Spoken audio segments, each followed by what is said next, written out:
The word commitment is derived from words meaning engaging in a pledge, promise, or commitment, and today it generally refers to dedication in any of its forms, whether to a person, group, activity, cause, or the like.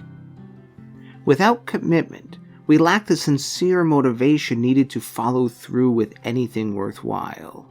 And yet, with commitment, we become empowered to not just go through life, but to sincerely grow through life, accepting life not just for how it is, but for how it might be, and honoring that vision by engaging in the daily practice to see it through.